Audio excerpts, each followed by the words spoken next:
नमस्कार दोस्तों, digital cinematics academy में एक बार फिर से आप सभी का स्वागत है। दोस्तों, ये जाता हुआ 2025 कैमरे की दुनिया में काफी उथल पुथल मचाकर जा रहा है। हर ब्रांड अपना नया फ्लैगशिप कैमरा लॉन्च करने की होड़ में लगा है। वो निकॉन ZR हो या Lumix S1 II हो या Sony A7 V या फिर Canon R6 Mark III, सभी एक मीडियम सेगमेंट के हाइब्रिड कैमरा मार्केट में राज करना चाहते हैं। लेकिन किंग तो वही बनेगा जो सबसे कम कीमत पर सबसे अधिक सुविधा देगा, यानी कंज्यूमर खुश तो ब्रांड टॉप पर। तो दोस्तों, आज हम रिव्यू करेंगे Canon R6 Mark III का। हम आपको न सिर्फ इसकी प्रैक्टिकल यूजेस, स्पेक्स की इन डिटेल जानकारी देंगे, बल्कि फैशन, वाइल्ड लाइफ, वेडिंग और व्लॉगिंग जैसे प्रैक्टिकल सिचुएशंस में जाकर इसे टेस्ट भी करेंगे। बस आप अंत तक इसके वीडियो को जरूर देखते रहिएगा। तो दोस्तों, हम आगे बढ़ने से पहले प्लीज नीचे जाकर हमारे चैनल को लाइक और सब्सक्राइब जरूर कर लें। बेल आइकन को प्रेस करना ना भूलें, क्योंकि आप ये सुनिश्चित कर सकते हैं कि हमारे अपडेट्स आपको सही समय पर मिलते रहेंगे। तो चलिए अब शुरू करते हैं। दोस्तों, आपको बता दूं कि कैनन ये कैमरा हमें कुछ दिनों के लिए टेस्ट करने के लिए दिया है, पर ना तो वो इस एपिसोड के स्पॉन्सर हैं, न ही उन्होंने हमारे इस टेस्ट रिजल्ट में कोई हस्तक्षेप किया है। हम यहाँ जो भी बता रहे हैं वो प्रैक्टिकल एविडेंस के साथ बता रहे हैं, ताकि आपको अपना फैसला लेते वक्त अपने विवेक का इस्तेमाल करना पड़े, न कि किसी की भी सुनी सुनाई बात का। तो सबसे पहले इसकी प्राइस की बात करते हैं। Canon R6 Mark III आपको ऑनलाइन या ऑफलाइन मार्केट में 2,15,000 से 2,30,000 के बीच में मिल जाएगा। पर क्या इसकी प्राइस इसकी वैल्यू के बराबर है? तो चलिए इसकी बॉडी और इसके एर्गोनॉमिक्स से शुरुआत करते हैं। हैंडलिंग के मामले में R6 Mark III काफी हद तक R6 Mark II के जैसा ही फील देता है। और एक अच्छी बात है कि आपको अचानक से कुछ अनकंफर्टेबल नहीं फील होगा। जब आप इस कैमरे पर शिफ्ट करेंगे तो आपकी उंगलियां खुद ब खुद आपकी आदत के अनुसार सही पॉइंट पर ही जाएंगी, क्योंकि इसमें है same grip, same control layout और सेम कमांड स्ट्रक्चर। आपको कैमरे के सामने लेंस के ठीक राइट हैंड साइड में एक असाइनेबल बटन दिया गया। आप उस पर कोई भी एक्शन असाइन कर सकते हैं। ठीक सामने ऊपर की तरफ फोकस और शटर बटन दिया गया है। लेफ्ट हैंड साइड में एक LED लाइट है जो रिकॉर्डिंग करते वक्त ऑन हो जाती है। टॉप बॉडी की बात करें तो लेफ्ट हैंड साइड में फोटो और वीडियो स्विच है। राइट साइड में एक छोटा MFN यानी फंक्शन बटन दिया गया है, जिसे आप अपनी सुविधा के अनुसार white balance, drive mode, flash exposure, compensation या पिक्चर स्टाइल में असाइन कर सकते हैं। ठीक बगल में shuttle dial, record button, camera on off and lock switch और मोड डायल दिया गया है। और एकदम मिडिल में मिलता है अपडेटेड मल्टी फंक्शनल हॉट शू, जो नए फ्लैशेस, ऑडियो और वीडियो एसेसरीज को सपोर्ट करता है। कैमरे के पीछे की तरफ लेफ्ट हैंड साइड में कलर प्रीसेट बटन और मेनू बटन है। राइट हैंड साइड में joystick, AF on, focus point, magnification, info, quick मेनू और सेट डायलर दिया गया है, जो कैनन कैमरास में एक कॉमन एस्पेक्ट है। ठीक बीच में 3.69 मिलियन डॉट वाला EVF है और एक फुल्ली आर्टिकुलेटेड 3 इंचेस का 1.62 मिलियन डॉट का LCD स्क्रीन, जो अपने आप में शानदार है। कैमरे के राइट हैंड साइड में कार्ड स्लॉट है, जिसमें आप CF Express Type B और UHS-2 सपोर्टेड SDXC कार्ड लगा सकते हैं। लेफ्ट हैंड साइड में फुल HDMI पोर्ट दिया गया है। एक फास्ट USB-C पोर्ट भी दिया गया है, जिससे आप ज्यादा फास्ट फाइल ट्रांसफर कर सकते हैं। माइक के साथ हेडफोन पॉइंट और रिमोट कनेक्टिविटी भी दी गई है। अब कैमरे को नीचे की तरफ देखें तो एज यूजुअल एक थ्रेड होल दिया गया है, जो आप ट्राइपॉड लगाने के लिए यूज कर सकते हैं। और बैटरी कंपार्टमेंट भी है, जिसमें कैनन की LPE6P ही बैटरी लगती है। ये बैटरी हमने पहले R5 Mark II और C50 में देखा था। इससे आपके कैमरे को एक बेटर बैटरी लाइफ मिलती है। लेकिन अगर आप पुरानी बैटरी यूज करेंगे तो कुछ फीचर्स डिसेबल हो जाएंगे, जैसे advance video mode, wifi features वगैरह वगैरह। अब मेरी माने तो 2-3 बैटरी साथ में ही ले लें, खासकर वीडियो के लिए तो आपको जरूरत पड़ेगी ही। Canon R6 Mark III का वेट R6 II के मुकाबले थोड़ा सा बढ़ा है, लगभग 30 ग्राम। टोटल 699 ग्राम है, वो भी बैटरी के साथ। तो दोस्तों, ये कैमरा हैंडल करने में काफी आसान और ग्रिप में काफी अच्छा है। कंफर्ट हमेशा की तरह कैनन के बाकी कैमरास के जैसा ही महसूस होता है। इसके लिए एर्गोनॉमिक्स को मिलते हैं कि पूरे के पूरे 100 पॉइंट्स। अब बात करते हैं फोटो और वीडियो रिकॉर्डिंग फॉर्मेट और क्वालिटी की। दोस्तों किसी भी कैमरा का रिजल्ट उसके सेंसर पर निर्भर करता है। अगर कैनन R6 Mark III के सेंसर की बात की जाए तो यहाँ DGX प्रोसेसर के साथ full frame dual pixel CMOS sensor दिया गया है। मतलब सेंसर वही कैनन EOS C50 वाला यानी सिनेमा कैमरा वाला, जो high and colour tone, come noise यानी लेस नॉइज और परफेक्ट ऑटो फोकस ट्रैकिंग की बात करता है। तो दोस्तों इस बार R6 Mark III में 32.5 मेगापिक्सल का सेंसर है, जो R6 Mark II के 24.2 मेगापिक्सल सेंसर की तुलना में 34% अधिक रिजोल्यूशन देता है। इसका मतलब ज्यादा बेटर पिक्चर और हाई रिजोल्यूशन प्रिंट, मतलब पोस्ट में क्रॉप करने पर भी आप बड़े प्रिंटेबल इमेजेस निकाल सकते हैं। अब वीडियो की बात करें तो ये sensor 7K raw video recording support करता है। साथ ही OpenGate 7K 30p रिकॉर्डिंग तक की सुविधा देता है, जो इस सेगमेंट में यूनिक है। कई लोग OpenGate से थोड़े कंफ्यूज होते हैं, तो दोस्तों मैं आपको बता दूं कि OpenGate में सेंसर अपने पूरे एरिया का इस्तेमाल करता है, जिससे आपको पोस्ट प्रोडक्शन में अलग अलग एस्पेक्ट रेशियो चुनने की सुविधा मिलती है। या तो आप वर्टिकल चूज करें या हॉरिजेंटल, पर इसको शूट करने का अपना एक तरीका है। अगर आप OpenGate शूट करते हैं तो आपको उसमें हेडरूम छोड़कर ही करना होगा, वरना आप दोनों रेशियो में कट नहीं कर पाएंगे। देखिए जैसे मैंने यहाँ हमारे मॉडल को एक टाइट फ्रेम में शूट किया है, पर अगर मैं इसे वर्टिकल कट करता हूं तो सब्जेक्ट भी थोड़ा क्रॉप हो जाएगा। पर अगर मैं हेडरूम को छोड़कर शूट करता हूं तो जैसा आप यहाँ देख रहे हैं, हम इसे दोनों एस्पेक्ट रेशियो में इस्तेमाल कर सकते हैं।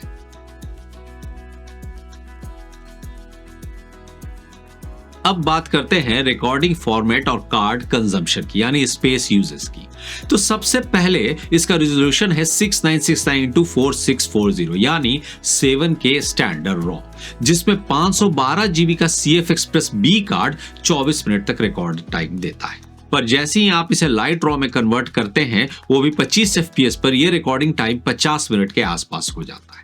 लाइट रॉ में आप 50 FPS में भी रिकॉर्ड कर सकते हैं, पर 512 GB में ये फिर से 24 मिनट ही रिकॉर्ड टाइम देता है। इसी में अगर आप OpenGate रिकॉर्डिंग ऑन कर देते हैं तो ये टाइम लिमिट 24 मिनट की ही रह जाएगी। फिर दूसरे नंबर पर है इसका XFHEVC YCC 422 10-बिट रिकॉर्डिंग। इस फॉर्मेट में अगर आपने 4K DCI फाइन सेलेक्ट किया तो 25 FPS पर 512 GB कार्ड में 6 घंटे की रिकॉर्डिंग देगा। वही 50 FPS पर 4 घंटे 48 मिनट और 100 FPS पर 2 घंटे की रिकॉर्डिंग देता है। लेकिन दोस्तों प्लेन 4K अल्ट्रा फाइन में 8 घंटे की रिकॉर्डिंग और 4K अल्ट्रा में 6 घंटे की रिकॉर्डिंग मिलेगी। लेकिन एक अजीब सी बात है, इसी के साथ 2K में 21 घंटे और फुल HD के मेनू में 21 घंटे की रिकॉर्डिंग दिखाता है। लेकिन जब आप रिकॉर्ड करने जाएंगे तो स्क्रीन पर सिर्फ 6 ही घंटे लिखाकर आएगा। ऐसा क्यों दिखाता है ये तो क्लियर नहीं है, पर अगर आप रॉ शूट नहीं करते हैं तो एक 512 GB के CF Express Type B card में आप बहुत कुछ रिकॉर्ड कर सकते हैं। ये अपने आप में इनफ है, मतलब इसको लगा डाला तो लाइफ हिंगा लाला। अब सबसे इंपॉर्टेंट पॉइंट है इसका ऑटो फोकस। दोस्तों हमने इसके ऑटो फोकस को टेस्ट किया। सबसे पहले हमने 50mm 1.8 लेंस को लगाकर देखा। रिजल्ट आपके सामने, आप देख रहे हैं कि फोकस फेस को तुरंत डिटेक्ट कर लेता है, वो भी खुद ब खुद। जो भी थोड़ी सी हल्की डिले है वो 50mm के स्लो रिएक्शन के कारण आती है। पर आप सामने कुछ सब्जेक्ट को जब मूव कराते हैं तो फोकस इंटैक्ट ही रहता है, मतलब आपको पकड़े रहता है। पर कम लाइट में लेंस को रीड करने में थोड़ा समय लगता है, पर कुछ ही सेकंड में यहां भी फोकस ट्रैक हो जाता है। इसके अलावा हमने इसे वीलॉग स्टाइल में चलती कार में भी टेस्ट किया और इसने बहुत सही फोकस किया। मेरा कोई भी शॉट आउट ऑफ फोकस नहीं हुआ। तो दोस्तों फोकस टेस्ट में ये कैमरा पास तो हो गया और इसका रिस्पॉन्स टाइम भी बहुत ही अच्छा है। मेरे हिसाब से अभी तक हाल में मैंने जितने कैमरे यूज किए हैं, सोनी के बाद सबसे अच्छा फोकस कैनन का ही नजर आ रहा है। अब इसके अलावा इस कैमरे की सबसे अच्छी बात मुझको ये लगी कि इसमें इलेक्ट्रॉनिक शटर के साथ 40 फ्रेम पर सेकंड की हाई स्पीड बर्स्ट शूटिंग की फैसिलिटी दी गई है। अब दोस्तों क्योंकि एक हाइब्रिड कैमरा है, इसलिए इसके वीडियो के साथ साथ इसका फोटो वर्कफ्लो भी जबरदस्त है। इसकी सबसे बड़ी खासियत है इसका 40 FPS शॉट, जो मैंने पहले भी बताया, और ये हर वक्त एक्यूरेट फोकस करता है। मतलब एक बार सब्जेक्ट लॉक हुआ तो किसी मशीन गन की तरह चलता है। हमने मॉडल शूट किया, यहाँ हर फोटो एकदम शार्प और एक्यूरेट आई है। यार 250 फोटो खींच लिए एक क्लिक में, एक फोटो ऑटो फोकस नहीं हुआ, एक क्लिक ऑटो फोकस नहीं हुआ। मतलब अमेजिंग, क्या कैमरा बनाया है कैनन वालों ने, अमेजिंग। एक रॉ इमेज लगभग 40 MB की होती है, जिसे एडिट करके आप 3 से 4 फीट का शानदार प्रिंट निकाल सकते हैं विदाउट एनी ब्रेकेज। एक दिन मैंने इसे Tamron EF-150-600 के साथ लगा के बर्ड फोटोग्राफी के लिए यूज किया और रिजल्ट आपके सामने है। कैमरे की शार्पनेस और इमेज प्रोसेसिंग जबरदस्त है। देखिए, इस सेगमेंट में इतनी स्पीड किसी और कैमरे में नहीं है। इवन मुझको लगता है Sony A7 V में भी शायद 30 फ्रेम पर सेकेंड है। लेकिन इससे आपको क्या फायदा होगा कि wedding, press photography, bird photography या फिर किसी भी तरह की डॉक्यूमेंटेशन फोटोग्राफी में आपको बहुत ज्यादा सहूलियत मिलेगी। आप पूरी एक सीरीज कैच कर सकते हैं।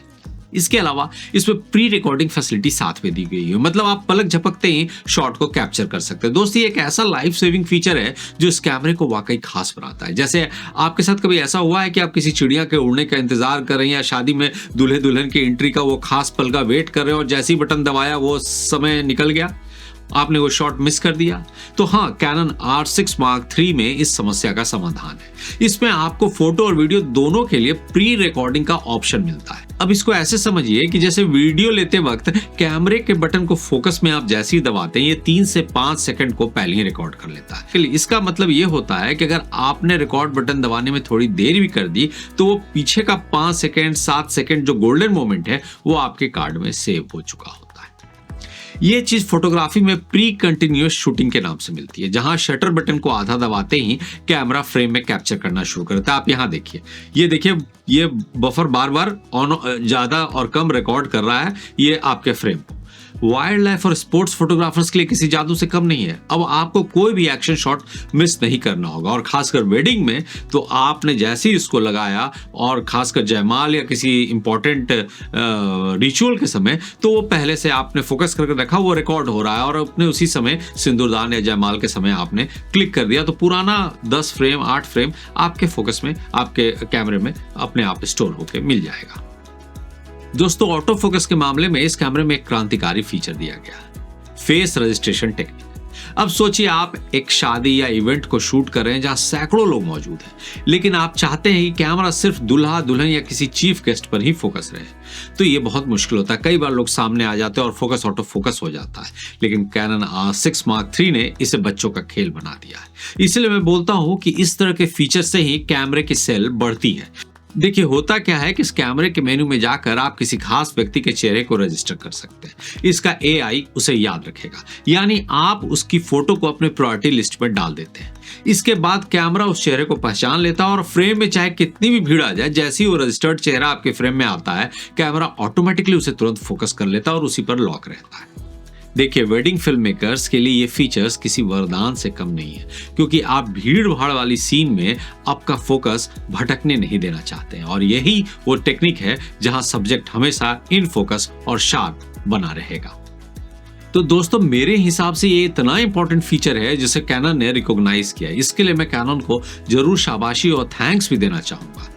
तो आप ये समझिए कि इसकी auto focus facility, face registration और 40 FPS कंटिन्यूअस शूट इसे अपने रेंज के सभी कैमरों में सबसे आगे लाके खड़ा करता है, और आपको मानना पड़ेगा कि इस बार कैनन ने कुछ तो अलग किया है। तो चलिए दोस्तों, अब इसके ISO की बात करते हैं।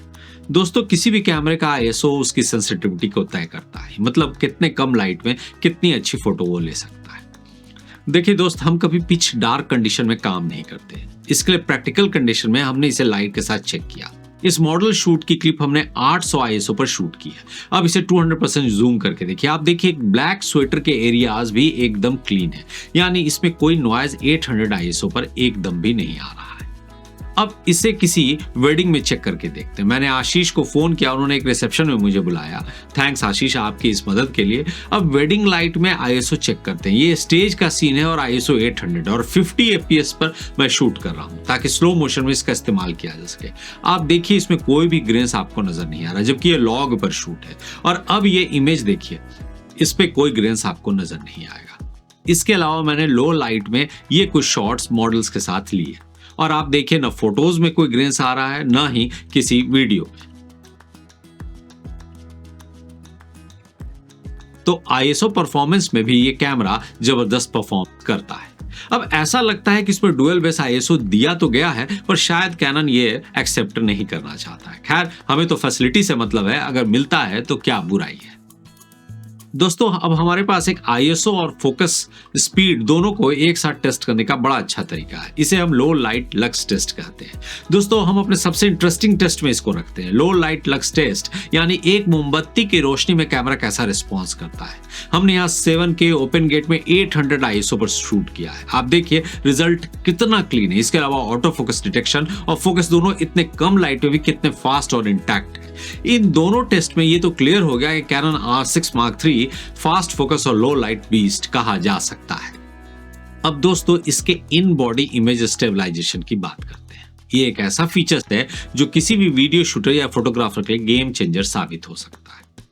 कैनन R6 Mark III में 7 एक्सिस स्टेबलाइजेशन दिया गया है, लेकिन इसकी असली खूबी तब बाहर आती है जब आप इसे कैनन के RF लेंस या EF लेंस के साथ इस्तेमाल करते हैं। कैमरा और लेंस आपस में कोऑर्डिनेटेड कंट्रोल के जरिए ऐसे बातें करता है जैसे लगता है कि दोनों एक दूसरे के दिमाग को पढ़ रहे हैं। मतलब जब कैमरे को जरूरत है तो लेंस सपोर्ट करता है, जब लेंस को जरूरत है तो कैमरा सपोर्ट करता है। मैंने इसे खुद टेस्ट किया। मेरे पास पुराने भारी EF लेंस पड़े हुए हैं जिनमें कोई IS इमेज स्टेबलाइजेशन नहीं है, पर जब मैंने उन्हें अडेप्टर के साथ लगाकर हैंडहेल्ड शूट किया तो रिजल्ट देखकर मैं दंग रह गया। ऐसा लग रहा था जैसे कैमरा किसी गिम्बल पर रखा हुआ है। आप खुद ही देख लीजिए।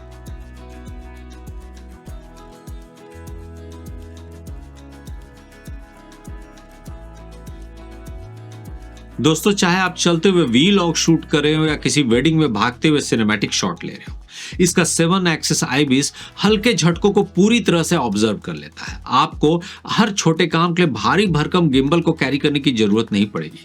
अगर आपका हाथ थोड़ा भी स्टेबल है तो इस कैमरे से आप बिल्कुल बटरी स्मूथ फुटेज निकाल सकते हैं। मेरे हिसाब से हैंडल शूट के लिए इससे बेहतर स्टेबलाइजेशन मिलना मुश्किल है। अब दोस्तों थर्ड पार्टी लेंस की बात कर ले। यहाँ एक ऐसा पॉइंट है जहां मैं कैनन से बहुत दुखी रहता हूं। कैनन ने न तो अपने RF लेंसेज को किसी थर्ड पार्टी लेंसेज को बनाने दिया, न ही उन्होंने कोई सस्ते लेंस निकाले, जिसकी वजह से ज्यादातर यूजर कैनन से दूर भागते नजर आते हैं। अच्छा कैमरा होने के बावजूद, अच्छी कलर साइंस होने के बावजूद कैनन शायद लोगों को अपने तरफ इसी कारण से अट्रैक्ट नहीं कर पा रहा है। कैनन, मैं फिर आपसे बोलूंगा या तो थर्ड पार्टी लेंसेज बनाइए या फिर आप अपने RF लेंसेज को सस्ता कीजिए। दोस्तों अगर वीडियो क्वालिटी किसी की अच्छी होती है तो उसके साथ साथ ऑडियो क्वालिटी भी जरूर अच्छी होनी चाहिए। यानी कैनन R6 Mark III की ऑडियो क्वालिटी को टेस्ट करने का वक्त था। देखिए दोस्तों इसमें 24 bit 4 channel audio recording facility दी गई है। यहाँ आप अलग अलग माइक के साउंड टेस्ट को देखिए। मैंने रिजल्ट आपको दिखाया है, डिसाइड आपको करना है। ये इंटरनल माइक है। तो दोस्तों ये कैनन R6 Mark III का इंटरनल माइक है और आप उसकी आवाज सुन रहे हैं सेम रूम में। ये एक्सटर्नल रोड वीडियो माइक।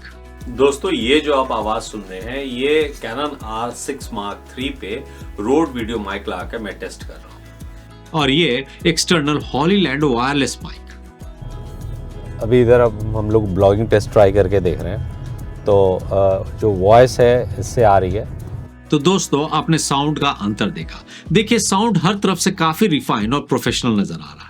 मतलब आपकी ऑडियो अगर डॉक्यूमेंट्री हो या वेडिंग हो या कोई शॉर्ट फिल्म हो तो अच्छी आनी चाहिए, इससे कोई दो मत नहीं, या फिर पॉडकास्ट हो तो ये कैमरा उसके लिए परफेक्ट है। दोस्तों कैनन R6 Mark III ने एक बड़ी मजेदार चीज दी है, वो है कलर प्रीसेट। दोस्तों ये कलर प्रीसेट ऐसा है, शायद ये आपने ल्यूमिक्स में भी देखा होगा और थोड़ा बहुत बाकी कैमरों में भी आता है, लेकिन ये इतना शानदार है कि आपको लगेगा कि आप इंस्टाग्राम यूज कर रहे हैं। R6 Mark III में कैनन ने 14 कलर प्रीसेट दिए हैं और ये बड़े काम के। यानी अगर आपने अभी अभी क्लाइंट को शूट करके प्रोडक्ट देना है और एडिट नहीं करना है तो इसे कलर फिल्टर्स को अप्लाई कर दीजिए। फाइनल रिजल्ट में ये कलर एम्बेडेड फुटेज के साथ आएगा और आप रिजल्ट तुरंत डिलीवर कर सकते हैं। ये सारे कलर सैंपल्स हैं, आप खुद भी देखिए और चेक कर सकते हैं। नाम मैंने नीचे लिख दिया है।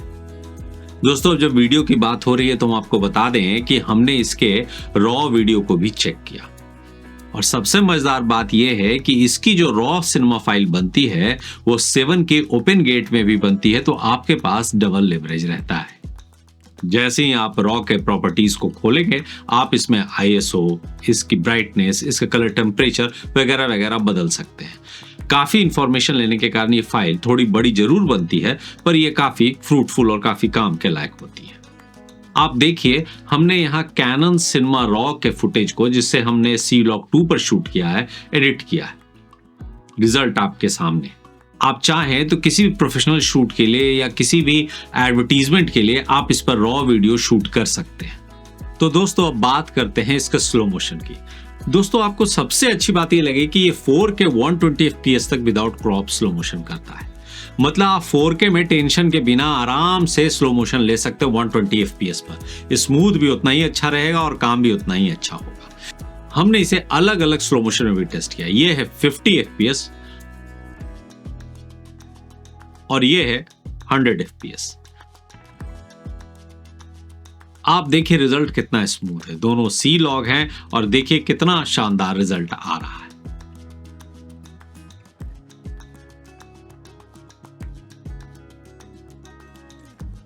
तो दोस्तों मैं अभी भी कहता हूं कि स्लो मोशन में 4K 120 FPS देने वाला ये कैमरा आप कम एस्टिमेट मत कीजिए। ये अपने आप में एक बीस्ट है जो बहुत ही अच्छा रिजल्ट दे रहा है।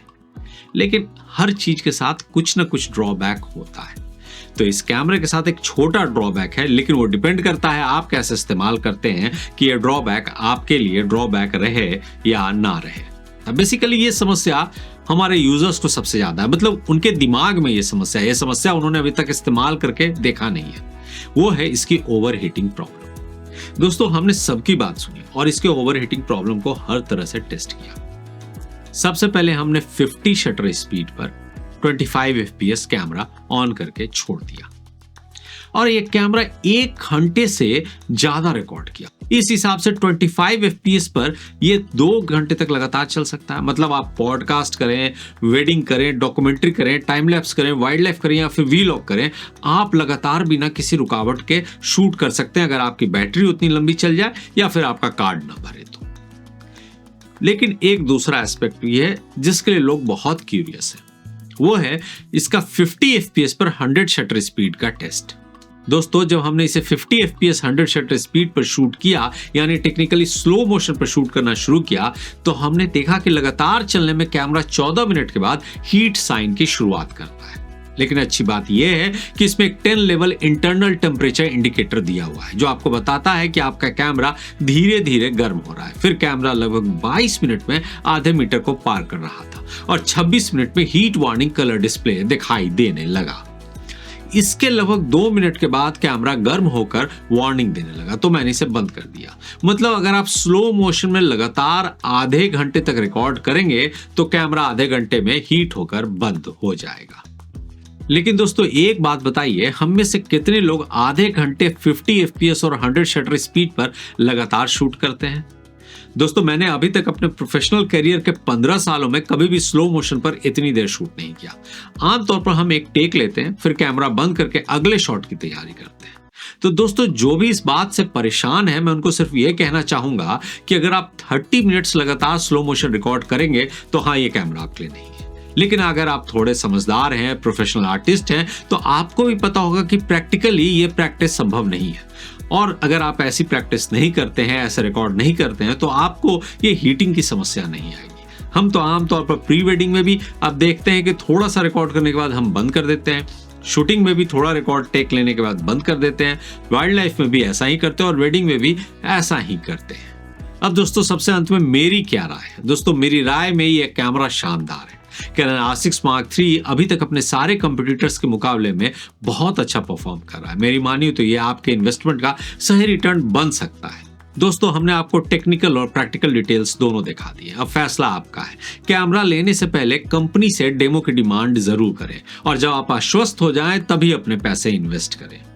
दोस्तों एक बात हमेशा याद रखिए, कैमरे में प्रॉब्लम हो सकती है। किसी भी कैमरे में ऐसा नहीं है कि कोई भी कैमरा 100% परफेक्ट हो जाएगा। लेकिन आपकी नीड क्या है? अगर आप सोनी यूजर्स रहे हैं तो मैं आपको रिकमेंड करूंगा कि आप सोनी के ही नए कैमरे को लीजिए। लेकिन आपको हाँ 7K चाहिए, आपको रॉ चाहिए, आपको ओपन गेट चाहिए, तो ये कैमरा बहुत अच्छा। और उसके साथ अगर आपको फोटोग्राफी भी चाहिए विद फ्लैश, तो आपके लिए इससे अच्छा कैमरा नहीं है। लेकिन कैनन को एक बात समझनी होगी कि आपका कैनन प्रोडक्ट तभी बिकेगा जब आप लेंसेज पर अपने आप को थोड़ा मेलो डाउन करेंगे। आपने लेंसेज पर मेलो डाउन नहीं किया तो मार्केट का बड़ा हिस्सा सोनी के पास रहेगा, क्योंकि उनके पास अभी भी थर्ड पार्टी लेंसेज की फैसिलिटीज है। और इस बात पर मैं सोनी के साथ हूं, क्योंकि मैं खुद भी एक सोनी और कैनन दोनों यूजर हूं, लेकिन मैं सोनी के कैमरा ज्यादा यूज करता हूं। अभी भी आप जो देख रहे हैं वो सोनी FX30 का रिजल्ट है।